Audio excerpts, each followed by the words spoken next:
For more on this, let's bring in CEO for the women's app Giggle and a long-time defender of women's rights, Sall Grover. Well, Sall, thank you for your time. I want to pick up something that journalists from The Australian, two of them, Peter Bedell and Jacqueline Magday, have looked at very carefully. They've gone through documents presented by the International Boxing Association that the IBA claims show just how fair the advantage Khelif has is.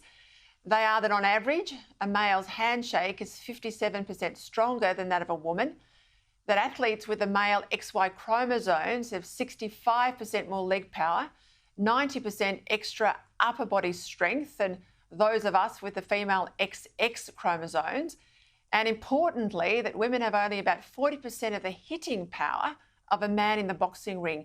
Now, when you see stats like this, Sall, it shows just how dangerous all of this is, surely.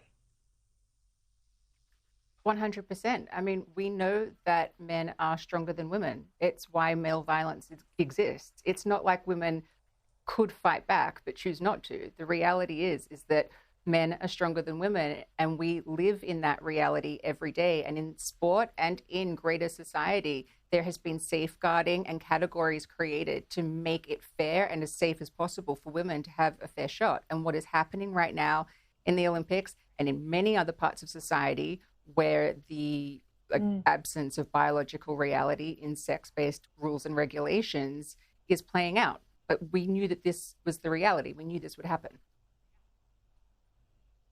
At this big press conference on the weekend in Paris, the medical chief for the International Boxing Association, who is in fact a gynecologist of 30 years training, he spoke out. He said, the IOC's passport definition of a woman is, and I quote, contestable because the science, he says, is not poor. Medicine is knowledge. It's not opinion. He says, I know who is a woman and who is a man.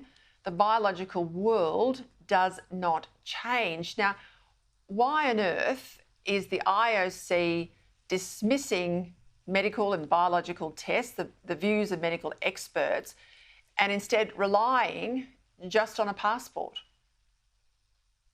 I think that's a really, really good question. And I think it's one that they should be answering because, I mean, we all know what a woman is. A woman is an adult human female. It's XX chromosomes.